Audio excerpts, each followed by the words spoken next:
तो आइए शुरू करते हैं मुंशी प्रेमचंद जी की कहानी वरदान का अगला भाग, जिसका शीर्षक है नए पड़ोसियों से मिलजुल।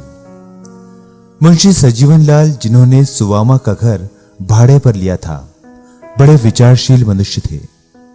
पहले एक प्रतिष्ठित पद पर नियुक्त थे, किंतु अपनी स्वतंत्र इच्छा के कारण अफसरों को प्रसन्न न रख सके। यहां तक कि उनकी रुष्टता से विवश होकर उन्होंने इस्तीफा दे दिया। नौकरी के समय में कुछ पूंजी एकत्र कर ली थी, इसलिए नौकरी छोड़ते ही वे ठेकेदारी की ओर प्रवृत्त हुए और उन्होंने परिश्रम द्वारा अल्पकाल में ही अच्छी संपत्ति बना ली। इस समय उनकी आय 400-500 मासिक से कम न थी। उन्होंने कुछ ऐसी अनुभवशालिनी बुद्धि पाई थी कि जिस कार्य में हाथ डालते उसमें लाभ छोड़ हानि न होती। मुंशी सजीवन लाल का कुटुंब बड़ा न था।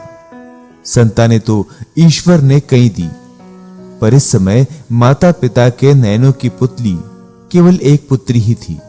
उसका नाम व्रजरानी था और वही दंपत्ति का जीवनाश्रम थी। प्रतापचंद्र और व्रजरानी में पहले ही दिन से मैत्री आरंभ हो गई। आधे घंटे में दोनों चिड़ियों की भांति चहचहाने लगे। वीरजन ने अपनी गुड़िया, खिलौने और बाजे दिखाए। प्रतापचंद्र ने अपनी किताबें, लेखनी और चित्र दिखाए। वीरजन की माता सुशीला ने प्रतापचंद्र को गोद में ले लिया और प्यार किया। उस दिन से वो नित्य संध्या को आता और दोनों साथ साथ खेलते। ऐसा प्रतीत होता कि दोनों भाई बहन हैं। सुशीला दोनों बालकों को गोद में बैठाती और प्यार करती। घंटों टकटकी लगाए दोनों बच्चों को देखा करती। वीरजन भी कभी कभी प्रताप के घर जाती।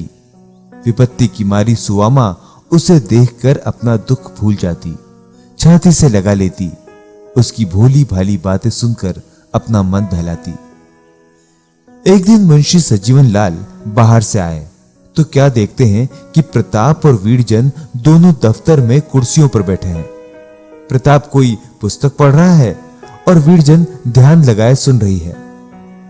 दोनों ने जो ही मुंशी जी को देखा, दोनों उठ खड़े हुए। वीरजन तो दौड़कर पिता की गोद में जा बैठी और प्रताप सिर नीचा करके एक ओर खड़ा हो गया। कैसा गुणवान बालक था। आयु अभी 8 वर्ष से अधिक न थी, परंतु लक्षण से भावी प्रतिभा झलक रही थी। दिव्य मुखमंडल, पतले पतले लाल लाल अधर, तीव्र चितवन, काले काले भ्रमर के समान बाल, उस पर स्वच्छ कपड़े। मुंशी जी ने कहा, यहां आओ प्रताप। प्रताप धीरे धीरे कुछ हिचकिचाता सकुचाता समीप आया।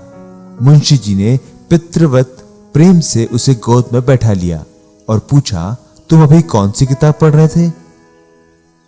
प्रताप बोलने को ही था कि वीरजन बोल उठी, बाबा अच्छी अच्छी कहानियां थी। क्यों बाबा, क्या पहले चिड़िया भी हमारी भांति बोला करती थी? मुंशी जी मुस्कुराकर बोले, हाँ, वे खूब बोलती थी। अभी उनके मुंह से पूरी बात भी न निकलने पाई थी कि प्रताप, जिसका संकोच अब गायब हो चला था, बोला, नहीं वीरजन, तुम्हें भुलाते हैं, ये कहानियां बनाई हुई है। मुंशी जी इस निर्भीकता पूर्ण खंडन पर खूब हंसे। अब तो प्रताप तोते की भांति चहकने लगा। स्कूल इतना बड़ा है कि नगर भर के लोग उसमें बैठ जाएं। दीवारें इतनी ऊंची हैं जैसे ताड़। बलदेव प्रसाद ने जो गेंद में हिट लगाई तो वो आकाश में चला गया। बड़े मास्टर साहब की मेज पर हरी हरी बनात बिछी हुई है, उस पर फूलों से भरे गिलास रखे हुए हैं। गंगा जी का पानी नीला है, ऐसे जोर से बहता है कि बीच में पहाड़ भी हो तो बह जाए। वहां एक साधु बाबा है, रेल दौड़ती है सन सन, उसका इंजन बोलता है झक झक झक झक। इंजन में भाप होती है, उसी के जोर से गाड़ी चलती है। गाड़ी के साथ पेड़ भी दौड़ते हुए दिखाई देते हैं।